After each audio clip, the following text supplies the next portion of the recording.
আসসালামু আলাইকুম। আজকের ভিডিওটা হচ্ছে আমাদের নেত্রকোনা জেলার কন্টেন্ট ক্রিয়েটর, এখন বর্তমানে ট্রেন্ডিং কন্টেন্ট ক্রিয়েটর, জনপ্রিয় কন্টেন্ট ক্রিয়েটর রিপন ভাই। রিপন ভাইকে নিয়া গত ২ দিন যাবত হচ্ছে কি রিপন ভাইকে নিয়া সোশ্যাল মিডিয়ায় একটা বিষয় ভাইরাল হইছে। যেটা হচ্ছে রিপন ভাই নাকি তার মা-বাপ যারা আছে তাদেরকে দেখে না, বাদ কাপড় দেয় না। তো এই বিষয়টা হচ্ছে কি রিপন ভাই কিন্তু আমাদের জেলার এবং আমার পার্শ্ববর্তী উপজেলার। তো এই বিষয় নিয়ে আজকে ভিডিও বানানো, যদিও আমার ভিডিও বানানো তেমন কোনো ইচ্ছা ছিল না যে রিপন ভাইয়ের বিষয়ে একটা ভিডিও বানাই। তো রিপন ভাই হচ্ছে আমার এলাকার বিদায়, আমার জেলার বিদায়, আমি রিপন ভাইকে নিয়ে আজকে একটা ভিডিও বানাইতেছি।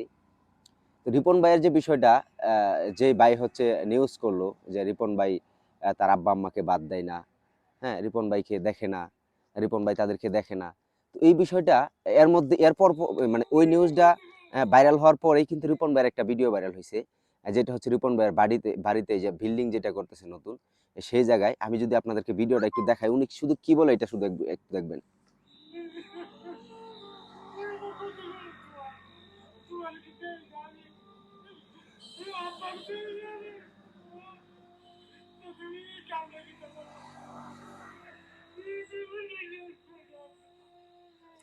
যাই হোক, এই জায়গায় রিপন ভাই বলতেছে যে আম্মা তুমি এইটা কি করলা, তোমাদেরকে কি আমি দেখি না, আব্বারে কি আমি দেখি না, তোমাদের কি ভাত কাপড় দেই না, আমার জীবনটা শেষ করে দিলা।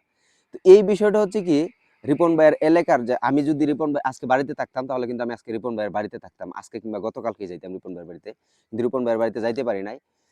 আমি হচ্ছে রাজশাহী চলে আসছি, বিধায় যেতে পারি নাই। তো এই বিষয়টা রিপন ভাইয়ের এলাকার যত মুরব্বীরা আছে তারা হচ্ছে এই বিষয়ে কিছু কথা বলতেছে, যারা মিডিয়ার বাইরে গেছে তারা এই বিষয়ে কথা বলতেছে যে রিপন মিয়া তো তাদেরকে কিভাবে বাদ দিবে, এবং রিপন মিয়ার যে এই জায়গায় আসছে এটার পিছনে তো তার মা বাবা নাকি, রিপন ভাইয়ের মা বাবা নাকি তার বাড়ি থেকে বের করে দিয়েছিল। এটা আমি বেশ কিছুদিন আগে গেছি, এটা আমি শুনছি যে রিপন ভাই অন্যের বাড়িতে থাকতে হয়, ভাড়া থাকতে হয়, তার মা বাবা জায়গা দেয় নাই। এই বিষয়টা আমিও শুনছি, আমার যেহেতু আমার পার্শ্ববর্তী এলাকার। বাট রিপন ভাইয়ের সাথে আজ পর্যন্ত যাই না যে ভাইয়ের সাথে একটা ভিডিও করবো, কেননা উনি হচ্ছে ওনার ম্যানেজার আছে, গেলে না করবে, সেই জন্য আর যাই না, যে এলাকার ভাই হিসেবে হয়তো বা একটু ছোট হতে হবে, সেই জন্য ভিডিও করি নাই। তো রিপন ভাইকে নিয়ে আজকে কথা বলার কারণ এটাই, যে আজকে যে ভাইয়েরা, যে মিডিয়ার ভাইয়েরা হচ্ছে রিপন ভাইকে বলতেছে যে মা বাবাকে বাদ দেয় না, আরে ভাই, আপনি হচ্ছে কি, আমাদের দেশে তো এই রিপন ভাইয়ের পিছনে লাগার কোনো প্রয়োজন নেই। রিপন ভাই তো একজন সরল সোজা সাধারণ মানুষ একজন, ঠিক আছে? আর উনি হচ্ছে খুবই সিম্পল কন্টেন্ট করে, যেগুলো হচ্ছে একদম আঞ্চলিক ভাষা, আমাদের নেত্রকোনা জেলা, ময়মনসিংহ বিভাগের নেত্রকোনা জেলার আঞ্চলিক ভাষায় কথা বলে।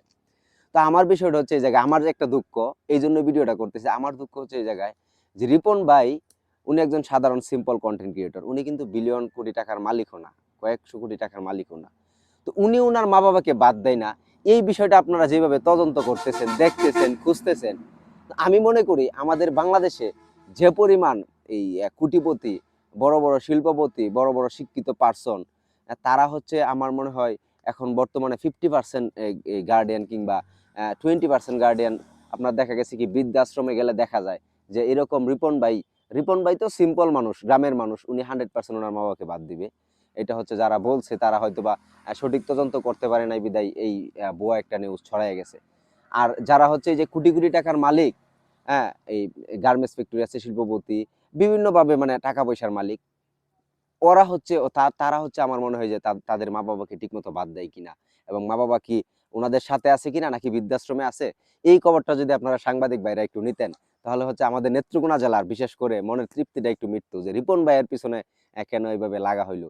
রিপন ভাই তো একদম সিম্পল একজন মানুষ, উনি তো কারো ক্ষতি করে না, এবং উনার কথা বলার ভঙ্গিতেই বোঝা যায়। আর উনি গতকালকে একটা সাক্ষাৎকার দেখলাম সময় টিভিতে, যে উনি বলতেছে যে আমি রিপন ভিডিও কোনোদিন চাইছিলাম না আমার ফ্যামিলির কেউ ক্যামেরার সামনে আসুক, নষ্ট হইছে আমি নিজেই হইছি। তো রিপন ভাই, আমি মনে করি যে রিপন ভাই যদিও পড়াশোনা নাই, এরপর রিপন ভাইয়ের এই মাথার মধ্যে যতটুকু জ্ঞান আছে, আমি মনে করি আপনাদের মাথায় ঠিক ততটুকু জ্ঞান নেই।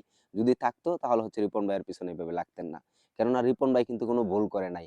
উনার মা বাবা আগে মানে আবেগের ঠেলায় বলে দিছে যে রিপন মিয়া বাদ দেয় নাই, হয়তো বা আপনাদের টর্চারিং এর যেভাবে হোক ওনারা স্বীকার করছে যে বাদ দেয় নাই।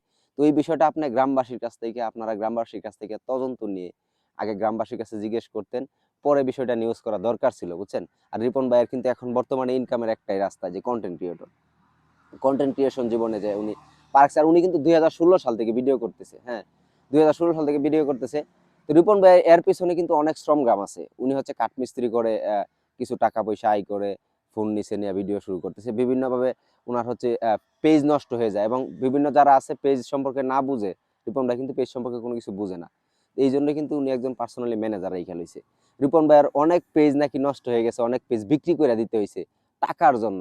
এখন বুঝেন একটা মানুষ কতটা অসহায় থাকলে টাকার জন্য এটা করতে পারে। আর রিপন ভাই আমি মনে করি উনি একজন ওয়ান পার্সন আমাদের বাংলাদেশের মধ্যে কন্টেন্ট ক্রিয়েশনের মধ্যে।